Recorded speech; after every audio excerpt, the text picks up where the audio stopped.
Good afternoon, everyone, and welcome to the NUS Baba House. I'm Danielle, Assistant Manager here, and we are happy that you are able to join us today. The talk that you have signed up to attend this afternoon is part of the Present Past Heritage Conservation Speaker Series. The series was devised to investigate the many ways in which the past and the present form a dialectical relationship, creating new significances within public and personal memory. Policy, participation, documentation, and art function as lenses which unveil the economies of heritage conservation and its management and their impacts on the individual and their communities. The talks in this series also lead up to the APRU University Museums Research Symposium on Architectural Heritage that the NUS Baba House is hosting at the end of this year. For the third talk, today we'll welcome Dr. Arietta Attali, who will present on her involvement in the documentation of excavation sites and in heritage conservation as an archaeological and landscape photographer. Dr. Arietta Attali is a landscape and architectural photographer with photographic work expanding from Eurasia to Australia and the Americas. She studied photography at Goldsmiths, University of London, and completed her PhD at the School of Architecture and Design, RMIT University in Melbourne, Australia. Attali is the recipient of several prestigious awards and fellowships in the US, Japan, Denmark, and Chile, among others. Her photographic work has also toured globally, featured by elite publishing houses and international design periodicals. She has taught architectural photography at GSAPP, Columbia University between 2003 to 2018, and has lectured in several universities internationally, also becoming visiting professor at the National University of Singapore Department of Architecture since January 2021. So I'll quickly pass the time over now to Dr. Attali, so you can start your video and share your screen, and we'll pass the rest of the session to her. Thank you so much.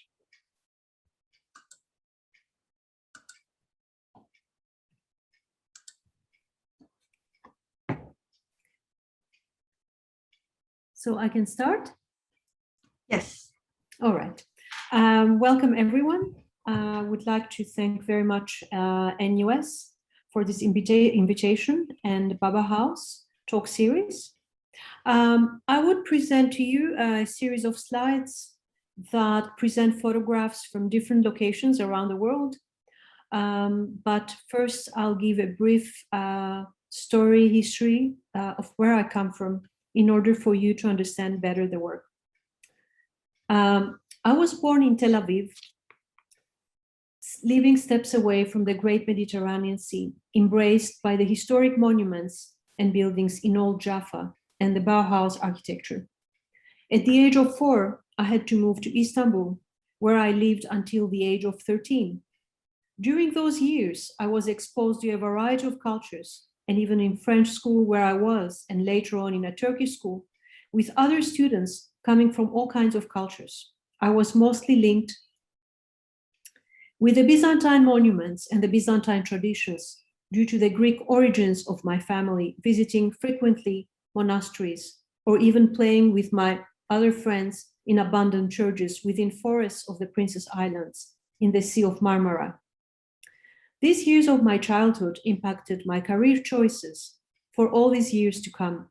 At the age of 13, I moved to Athens, Greece, where I was exposed to an incredible ancient world with a reference to the outstanding Parthenon and Acropolis. Initially, I decided to study conservation of antiquities and museum objects, yet I realized from the early stages of my studies in conservation that my passion for photography of buildings, heritage, and archaeological landscapes already from the first class in archaeological photography. So I decided this will be my choice for the rest of the years to come. I developed my visual vocabulary outside the context of architectural publication before proceeding to become an architectural photographer. The origins of my photographic gaze can be traced in a decade spent as an archaeological and scientific landscape photographer.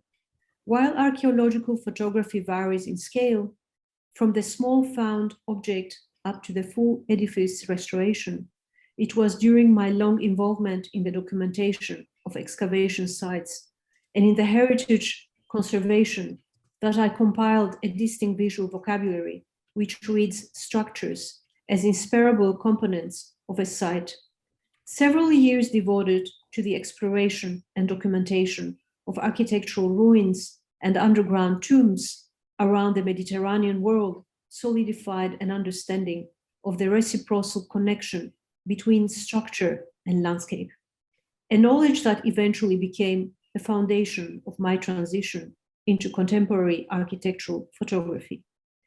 My photographic language, therefore, is one that is based on inversions of established hierarchical structures. Buildings turn into geological formations and natural structures into architecture, often within the same photograph. Seeing the unseen. I was somehow lucky, as from the first moment, before even my graduation, I arrived to be working in the most important excavation at that time in Greece, which was discovered in 1978 by Andronikos, the famous royal tombs of Vergina. In 1992 and onwards, I worked at the royal tombs of Vergina, where the royal family and the family of the Philip II, father of Alexander the Great, his tombs were discovered.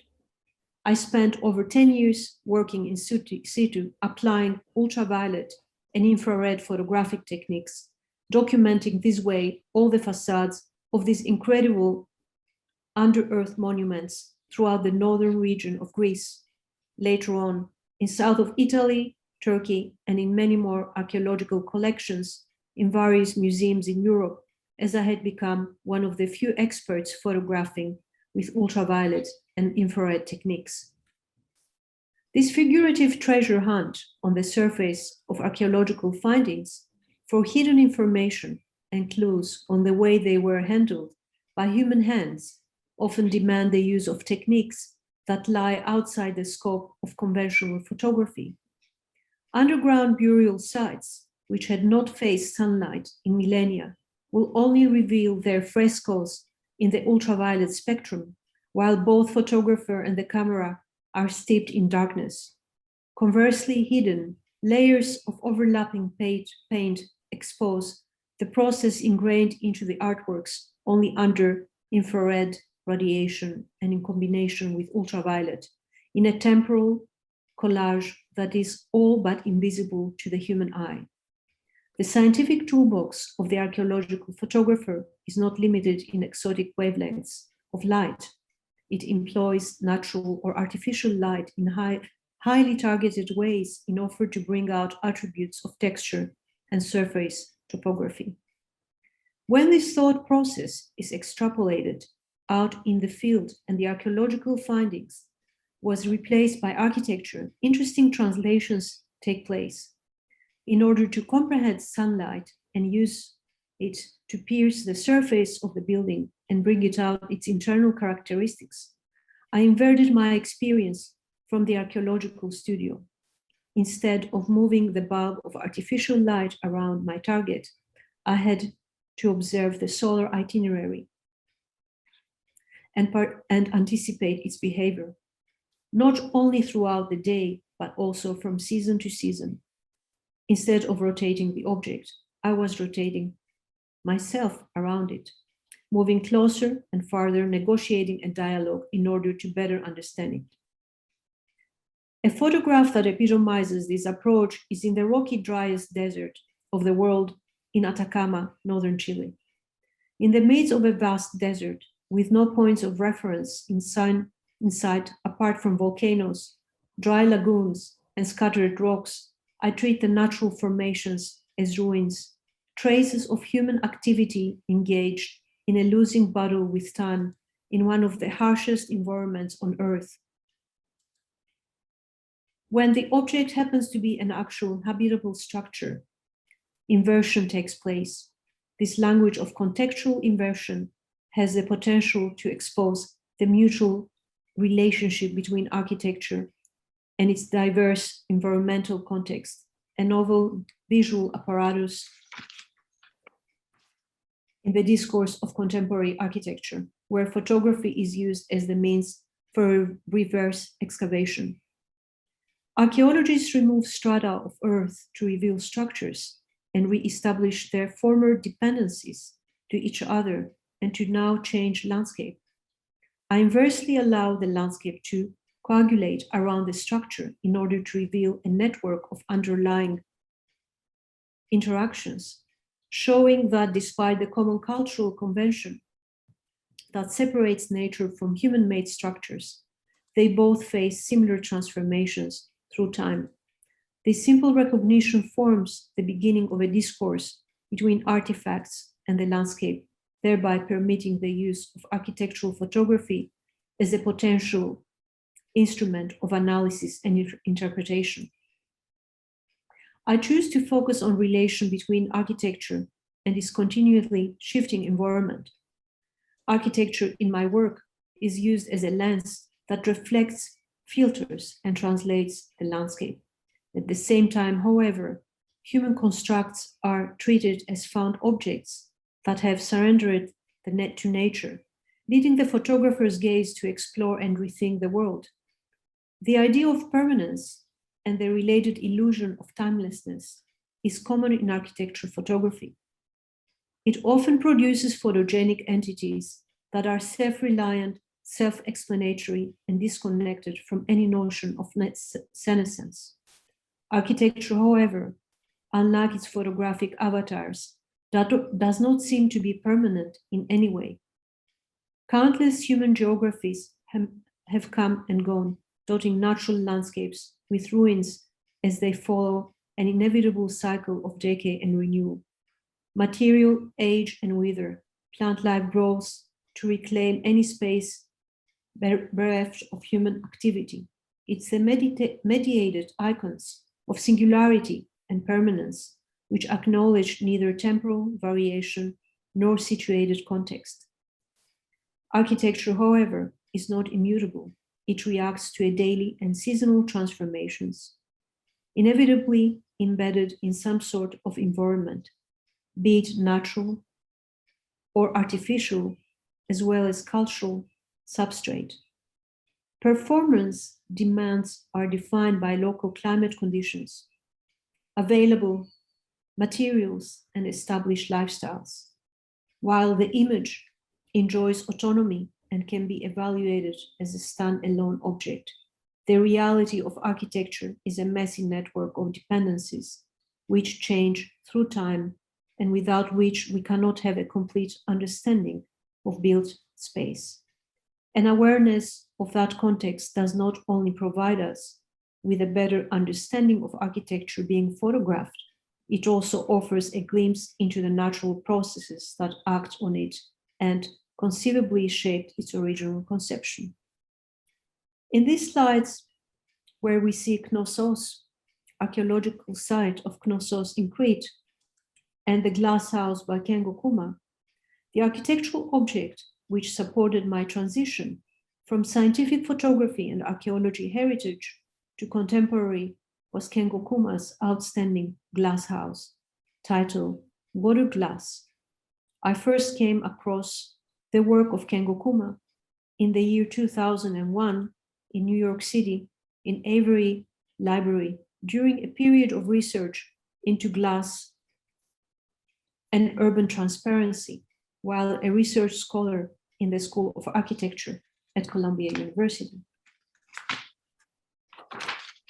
My first collaboration with the Japanese architect Kengo Kuma started from this very specific building called Water Glass, which is a guest house pavilion perched on a hill over the Atami seaside in Shizuoka, Japan, which I finally managed with the support of the Japan Foundation to photograph in the year 2002.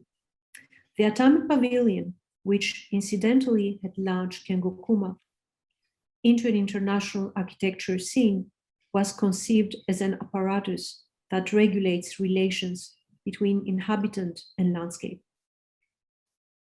The work of architecture resists the framing of fixed views. Instead, there is an overlap, a seamless continuation between building and seascape.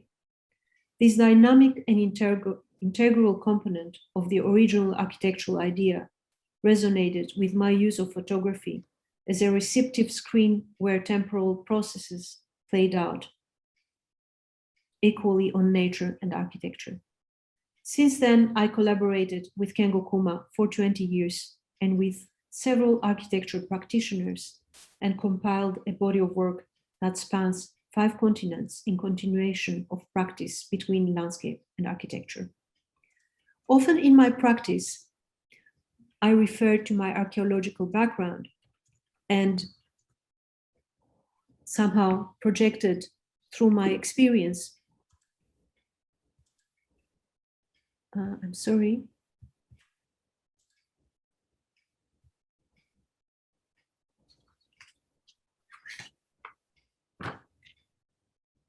Okay, perfect. Sorry for this. Yeah. So when I started photographing architectural photography from after my photography of the water glass house of Kengo Kuma, then I started this journey from the year 2001.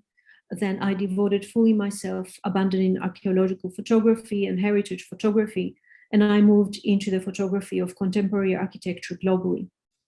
But when I first started photographing after my experience with the Japanese contemporary architecture, I decided to fully engage myself with contemporary architecture. Then I realized that all the publications, even nowadays, and even back then, 20 years back then, and even now, as we see in these covers down under modern North, Swiss architects, Finnish architects, earth architecture, which is in Arizona, and so on, I realized that the publishers and most of the photographers are focusing on the object instead of giving us the sense of the place and the landscape. For me, it was very important to understand this relation, carrying with me the experience of the archaeological photography and the photography of heritage, how to bring this experience into the photography of cities, urban landscapes, natural landscapes, and contemporary architecture. In the award-winning house in Australia, in Sydney, designed by Nissan Merkert Architects in 2014, when I saw this gate of the house, the entrance, with this specific light, I realized I right away made the connection with the Lion Gate in Mykonos from ancient Greece. And in various cases, when I photograph contemporary architecture, as the building of Solano Benitez in Paraguay, the Unilever building, as well as Bill Bruder's Deer Valley Museum Rock Art Center in Arizona, I always saw the importance of the context, which I revealed throughout my career in architectural photography in my photographs. So the question remains, architecture as an object or as architecture as an environment, photographic documentation or photographic interpretation? Which is the photographer's role in the perception of architecture, be it contemporary or heritage? Often, because of my background in conservation of antiquities, where I had to study art history, I see that in the way I photograph contemporary architecture, I have references to paintings, and especially to paintings of 19th and 20th century. And even in the photography process of the glass house, of another glass house of Kengo Kuma, his first one in New Canaan, in Connecticut, in US, and the work of Mauro Baracco in Australia, my references would be Luigi Ghiri's incredible atmospheric photography from northern Italy and René Magritte's paintings. Also dealing and understanding that the atmospheric qualities are very important to reveal and capture these very special moments of light in different regions of the world, such as in the Arctic region, capturing the midnight light, or actually after midnight, or the special light characteristics, and even when you photograph architecture. Matters such as immateriality, materiality, illusion of depth, reflected transparency, darkness, and time. In this example of the work of the French architect and engineer Marc Mimran, with his award-winning Roland Garros Stadium, which was celebrated in 2019, I didn't try just to capture the work of the stadium as a kind of documentation process, but what is the ambience of the place? What is the juxtaposition of forms and transparencies, reflections? The same applies to my landscapes, with experimentation of different kinds of long exposures from 30 minutes to 1 hour using a 4x5 inches camera, but also in different parts of the world, examining the works of various architects, such as Snohetta in Finland, in Norway, in Jarmon and Vignes architects, in Stavanger, and La Escondida House, designed by the well-known Latin American architects Cruz and Barclay, where I examine actually the ways with which nature embraces architecture, creating a reading that somehow the blending of which gives the true landscape, and the true in terms of the rock formations, the sand dunes, and the geomorphology of the place, the geography, the character, the atmosphere. So the transparency of architecture, from landscape to heritage, contemporary architecture, encounters with anti-object. The breakthrough in my career came with the work of Kengo Kuma, as I mentioned before, with his water glass house, which I photographed in 2012. What was the fascinating part for me here was that finally architecture was not an object, is an anti-object, as Kengo Kuma writes about it in his book Anti-Object, published by the Architectural Association, where my photography, which happened naturally to be able to read and translate his architecture philosophy and theory, is that architecture has no borders. You see through. Architecture becomes the filter where you read the landscape, and architecture and landscape creates the new landscape, as in this case, in the house designed by the famous American architect Rick Joy in Arizona, which I photographed in 2005, as well as the outstanding Latin American architect Max Nunes, where I spent a few days photographing in this unique house and soul house in Andes, and which this photograph here, in order to capture this specific ambience, it is an exposure of 3 hours continuously with the use of 4x5 inches camera, and the light comes from the full moon reflected in the ice lake. Reading the built environment through the transparency of the landscape. When I conducted a book project called Glass Wood, published by Hajek Kans in 2015, it all started with this specific picture through my first visit, where I saw the transparency of the transparency, as also Kengo Kuma agrees on that, where the roof and the floor becomes the important part. But I was quite fascinated by RCR architects, Pritzker Prize winners, from the Petra Tosca Park drawings. Human traces and echoes of absence has been somehow part of my motifs when I photograph either in archaeological sites or archaeological parks, as it is the Petra Tosca Park or the Paracas National Reserve, where in the far background we see the Paracas Museum, or in the project of Bernard Tschumi, Lerner Hall, Columbia University, or Angelo Bucci in Sao Paulo. After many years, almost 20, photographing at the edges of the world while examining the inversion of content and context, I reached the point of making this book called Periphery, where is based in the idea of what is the center of the world and what are the edges of the world. Looking at these maps, understanding that the center in the year 520 before Christ was the Mediterranean Sea and ancient Greece, and looking outwardly and reaching the edges of the world.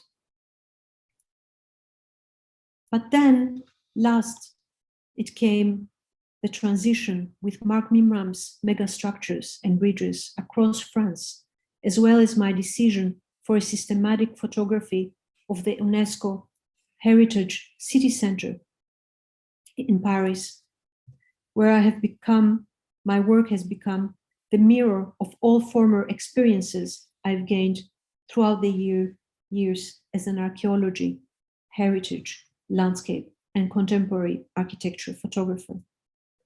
The camera I have been using to make all these photographs over the years is the largest camera used for architectural photography right now. It's the 4x5 or 10x12 centimeters camera, quite bulky, with which I travel, I cross the world, and I photograph. But I first started using it when I was photographing the monuments and the under-earth graves. Thank you very much for this opportunity to share my work with you, and I would be more than happy to receive your questions. Thank you.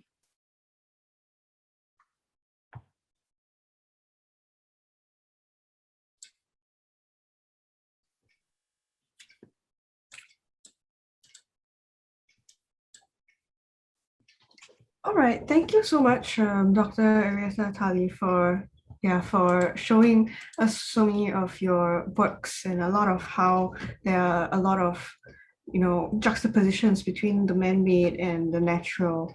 One interesting point that I got out of your presentation was the idea of these echoes of absence. So I think it was quite striking how a lot of these features were also quite void of people who were the very ones who built various places. So I was wondering what kind of thought processes that you had while going through more of this landscape architecture photography, and how do people fit into this whole equation?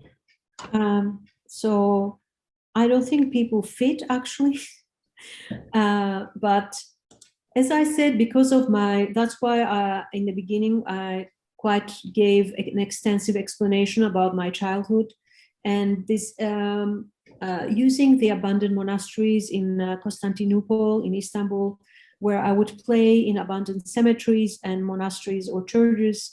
Somehow I had created a kind of a background, like visual background, where I would then later on as a professional and as a fine art photographer create these landscapes of no people, and also in archaeology, where I was photographing for over 10 years under earth, 10 meters under earth, then surely there was no evidence of human existence except skeletons and the conservation team with which we were working, but we were always very few people, limited. So within all these years from my childhood, throughout these transitions in different countries and arriving to the point to photograph contemporary architecture, I never had to deal or photograph people.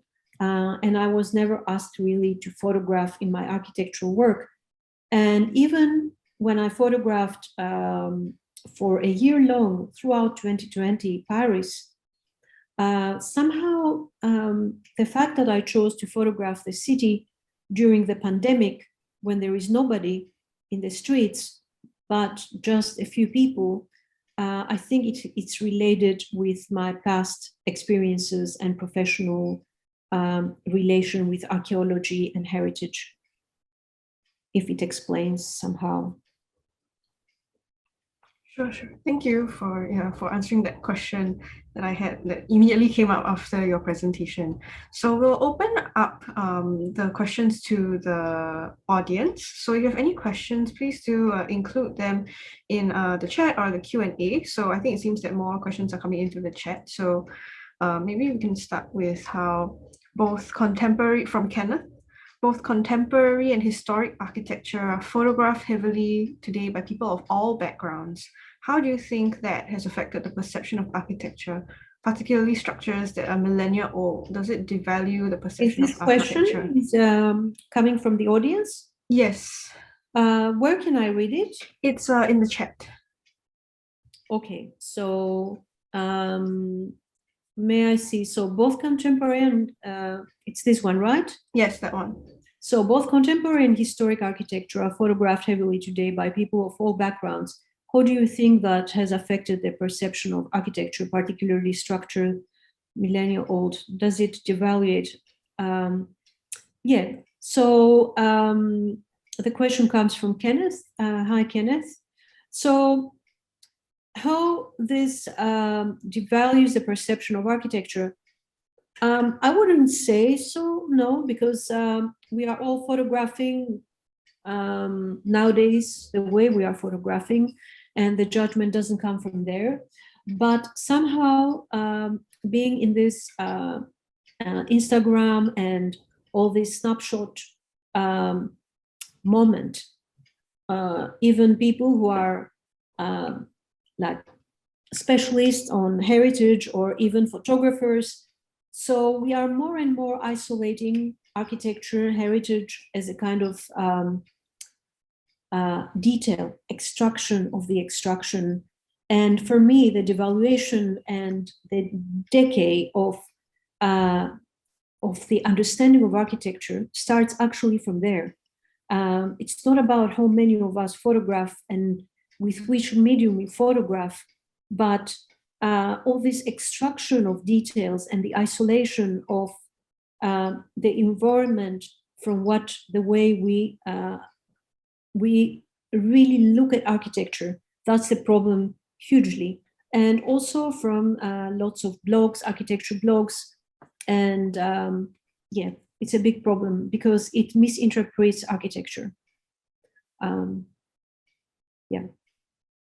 I think in relation to that question, especially because I think Kenneth pointed out like people of all backgrounds, and so people have kind of different angles at which they see an object or what they focus doesn't on. matter. The thing is this, that's exactly the point. It doesn't matter really the different backgrounds. The point is that somehow, because we are bombarded through online blogs of architecture or blogs or whatever blogs it is, so architecture has been seen always in isolation nowadays. So the context is kept out. So, and there is this, it's like a kind of a virus, I would say. So one person sees from another person, and there is this repetition, and we photograph finally architecture as a paparazzi, if I can call it this way, using these huge tele lenses, or even in our iPhones, doesn't matter, or smartphones, isolating. So the problem is the isolation. It's not a different background. This is not the problem at all, from my opinion, but is this kind of isolation of architecture as object, removing the environment, where we lose the sense of where is this place, where this building belongs, what is its. When we used to say see the first photographs in the early 20th century of the pyramids or different exotic places, the context was always the case. We would always see the landscapes, not just the pyramids or the ruins, but the ruins in relation with the place. We would see the squares in cities. We would see the great picture of things, where now we don't see the great picture of things. Of course, there is a drone, but that's another case. Yeah. I think I've replied to this question.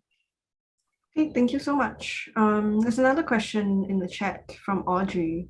Mhm. Besides loads of patience, what are the other attributes one would need to be an architectural photographer? And can you share your experience in photographing the underground tombs? Sure. So for the first question, what it needs a lot of love. Love is the guide for me. It has been always the reason and the passion for what you are doing, what I'm doing. And because without it, it's just doing a job. So the difference is to engage yourself with passion and to be true to yourself, to love it. If you love it and you are interested for it and you are curious for it, then etc. So regarding the my experiences in photographing the underground tombs, I was always very curious since my childhood to be hiding. Since I was like my first 5 years of life, 4 years, I would hide in cabinets in the dark and sit there and create this world that it's in the dark, so away from the natural light. So I guess you need to have not to be claustrophobic, to be able to work under earth without feeling suffocated, to love the dark, lack of enough oxygen, I mean, to have extra stuff to breathe, and to wear uniforms and to be protected by different sorts of dangers.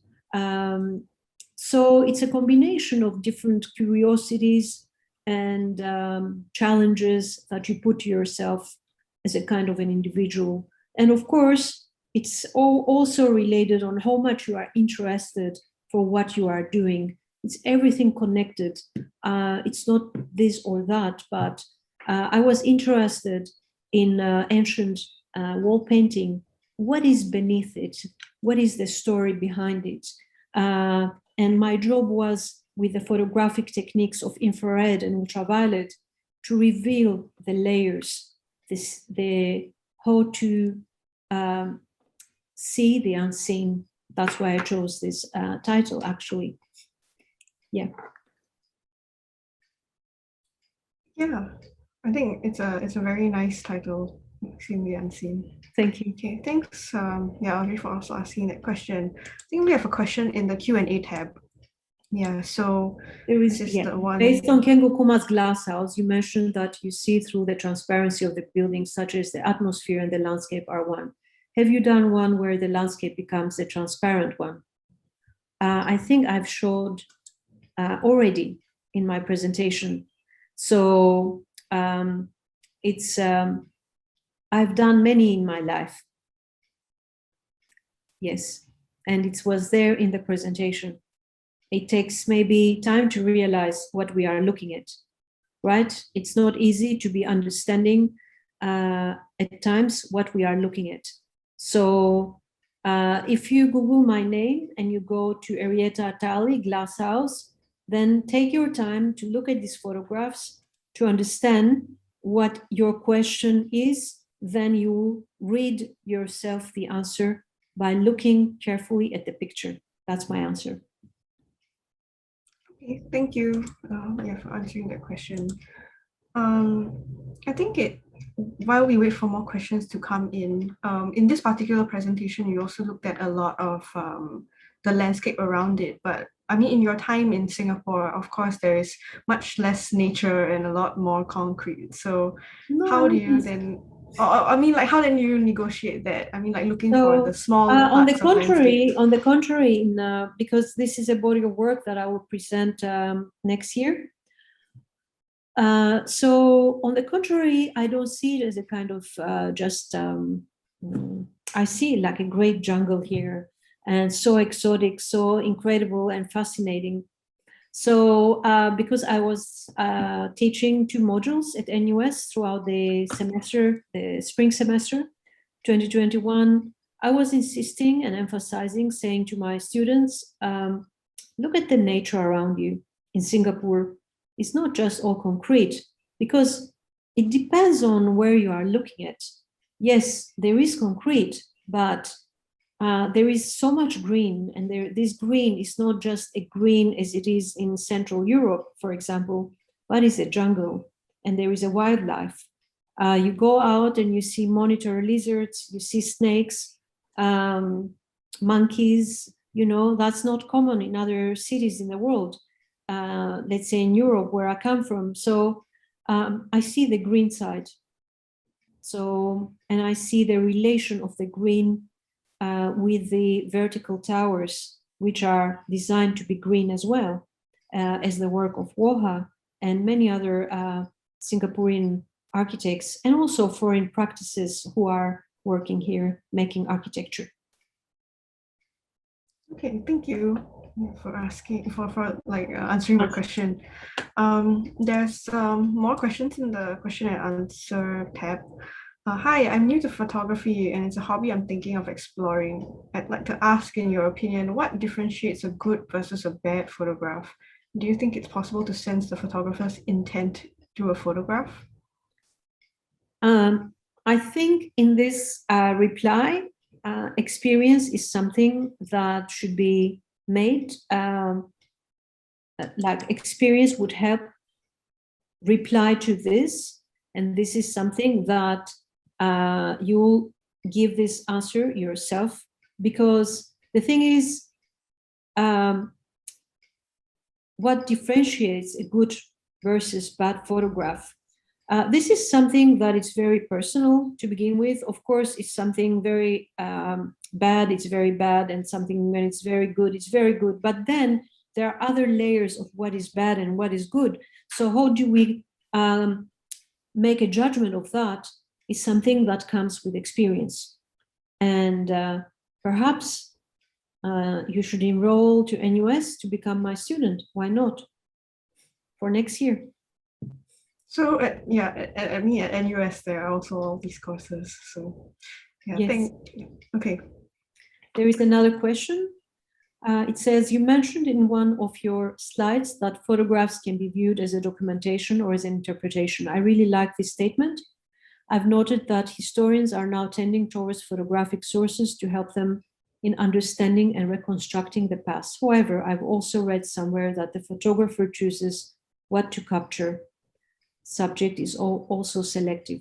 As a photographer, in your opinion, if someone were to approach photographs in an academic way, what kind of nuances should they look out for? So it's all very subject, because I have a certain agenda to my photography and to the way I teach photography to my students. Interpretation is part of the photographic process, we like it or not. But when it comes to pure architectural documentation, then I strongly advise that it's a scientific process, because by saying architectural documentation, it can be misunderstood by the photographer or the person, the academic who does it, because there are academics who do apply architectural documentation without themselves being photographers, even though often there are cases where they also call themselves photographers, which is wrong, by the way, because photography is a whole field, and it's a field to be studied and practiced. So between these two situations, the perception of architecture by interpretation of it, even if we think at times that we are into the process of architectural documentation, I'm afraid it's very easy to get out of the path of the strict documentation and go into interpretation. For example, when do we decide to photograph, to document a building? When it is sunny or when it is cloudy?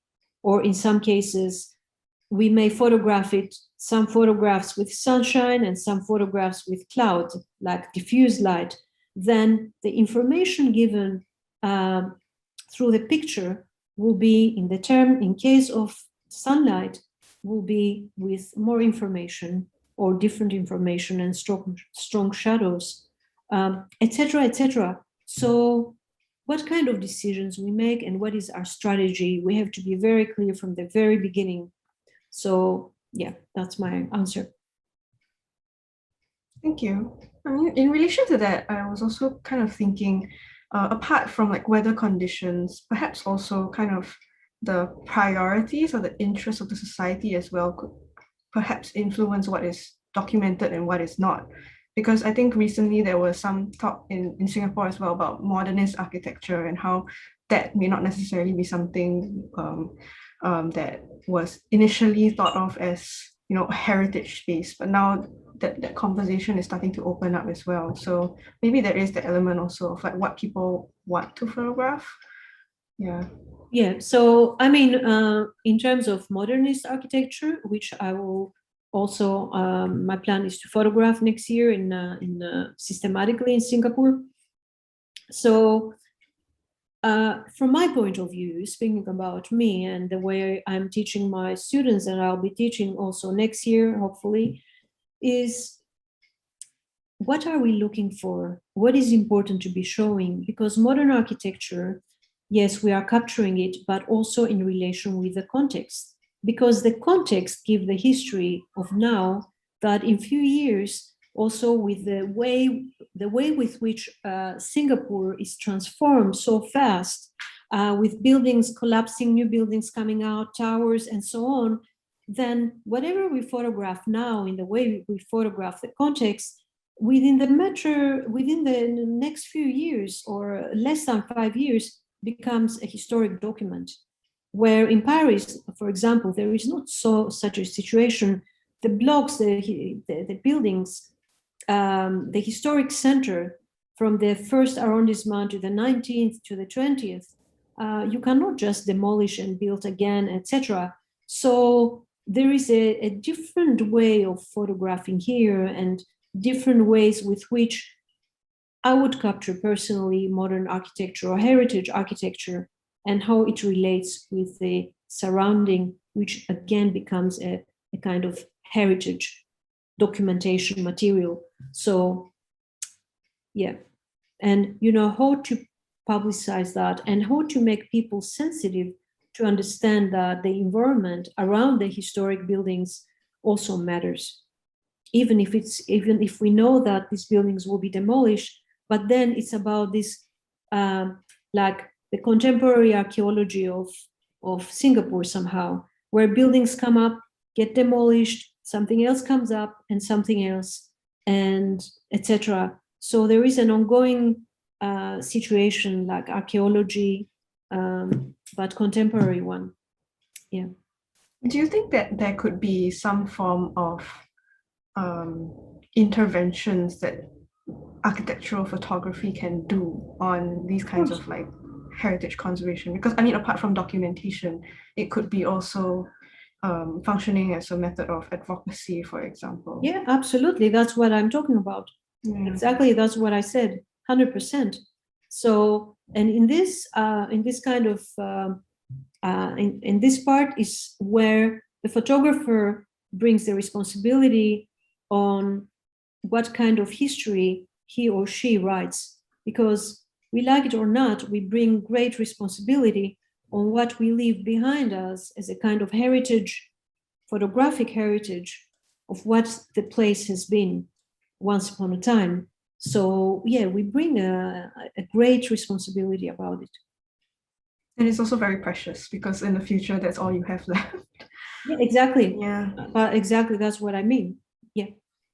In terms of kind of storage and archiving, I think that's also another area that we're going into now, where, you know, a lot of things are stored digitally, whereas there's some, I mean, there is also like film photography, but also digital photography. What do you work with, or do you have any kind of like elaboration on these ways?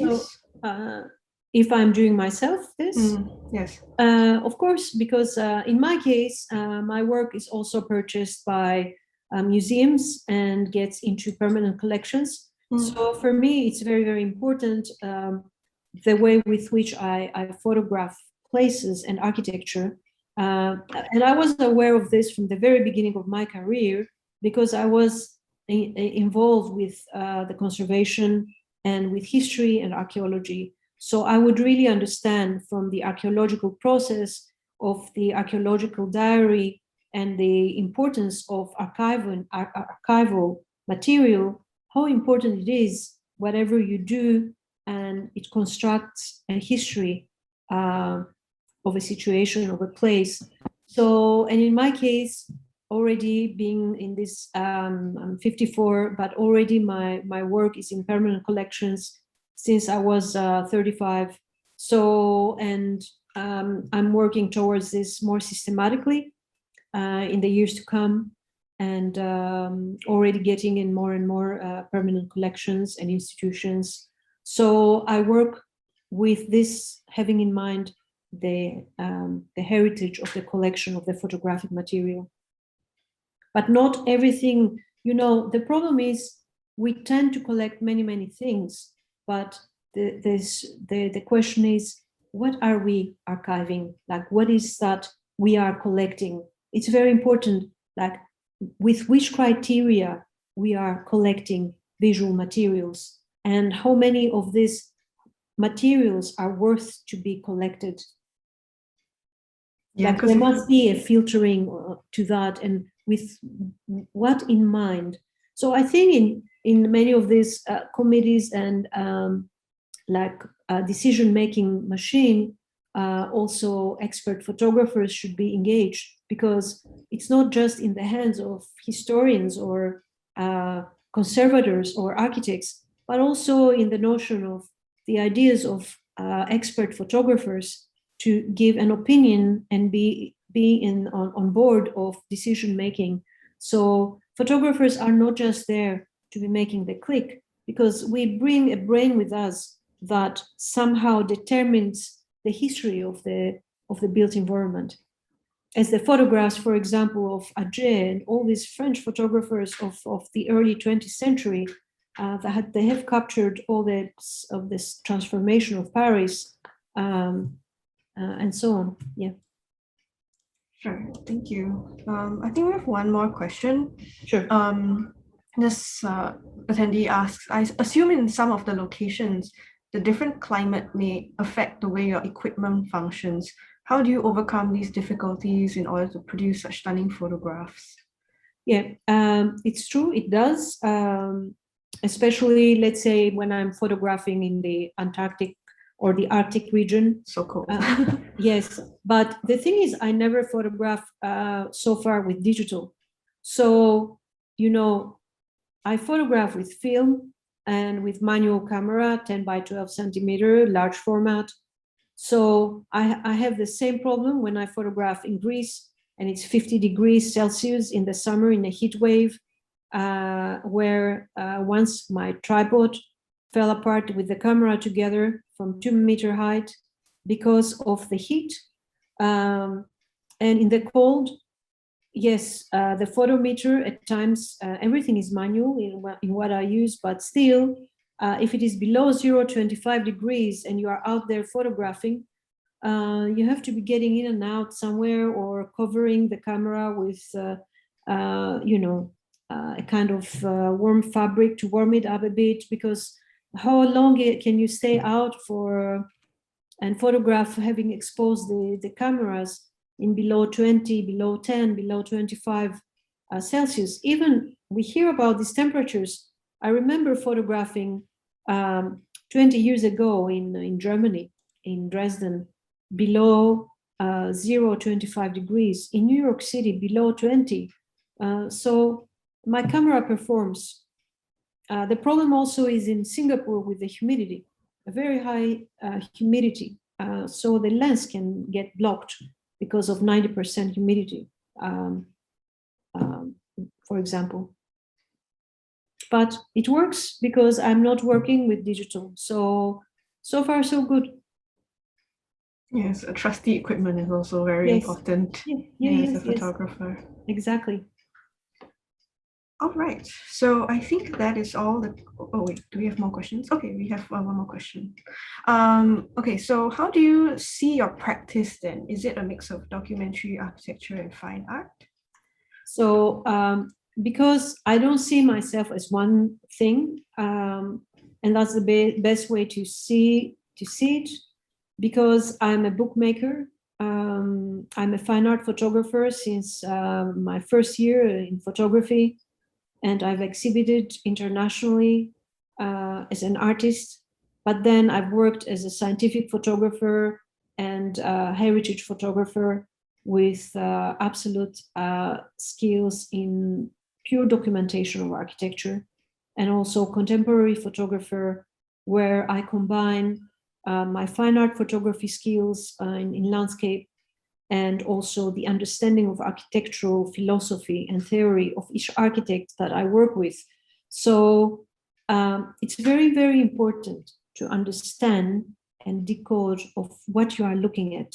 It starts from there, not just to be making pretty photographs, but what are you looking at and how can you turn this into a picture that speaks about the design philosophy of the architect, for example. And there you have to deploy different qualities of yours, and you have to keep yourself educated as much as possible at all times. It's not something that you say, oh, I know photography and that's it. No, it doesn't stop there.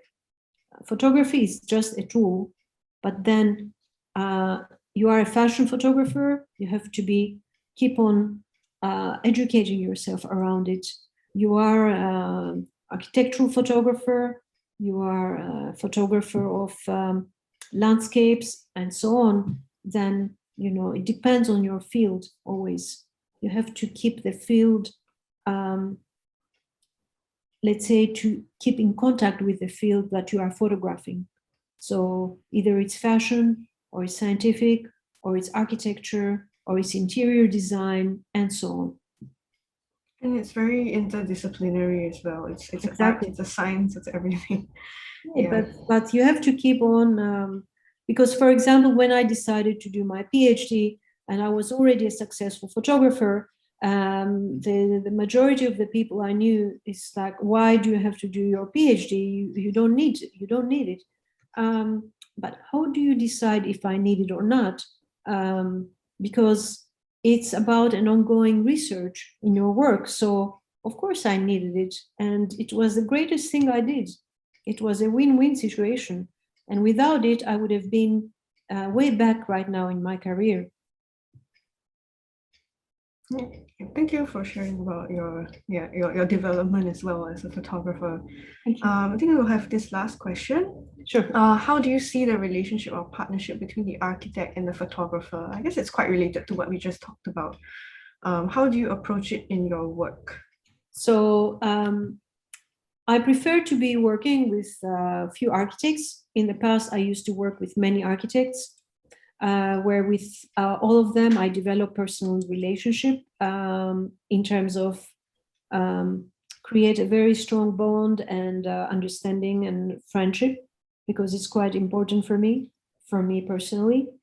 But then after a certain point, I realized that I'm interested to be dedicated in the study of a few only architects, full stop. Because you have to go into depth, as for example, Lucien Hervé with Le Corbusier. They worked together for all the years, for decades. And there are many cases like this. Kengo Kuma and I worked together 20 years. He has many photographers, and he collaborates with many photographers, but it's a reality that I work with him since 2001, and it's 2021. And at the moment, we are making a second book together. So what I want to say is that I create personal relations with the architects, and when I look at their works, I have a very good understanding of what I'm looking at, and this reflects in the photographic result, as also with Mark Mimram, with Max Nunes in Chile, in the past with Smilja Radic, Matthias Klods, and so on. All right. Thank you, Aretha, for the entire conversation, for the presentation at the beginning, as well as sharing a bit more about all the different aspects to your photography as asked also by our audience. So we've come to the end of this session. So I'm just going to share my screen again for our closing slides. So as mentioned earlier on, we have our APRU University Museums Research Symposium about universities' architectural heritage and documentation, which most of, all of our heritage conservation series is related to. So if you're interested in learning more, you can always go to this website. And we're accepting videos as well as calls for submissions and papers. Okay, and the last talk in the series is Automation, Memory, and Recording, Thinking about Haw-Par Villa Through Photogrammetry. So this is by Dr. Eric Kerr, and it will be happening in 2 weeks' time at the same time, same day. Please do join us to learn a bit more about how, in the same way, Haw-Par Villa, a place of interest in Singapore, can be documented through technology and what this means for memory. Yeah, so that is all that we have. If you have any feedback you would like to give in this session, you can always scan this QR code or go to this website. Other than that, that is all we have for today. Thank you again, Dr. Arietta Attali, and thank you, our audience, for participating. Thank for you, joining us. Thank you, anyways. Thank you so much. Yeah, thank you so much. Okay, thanks. Bye-bye. Bye.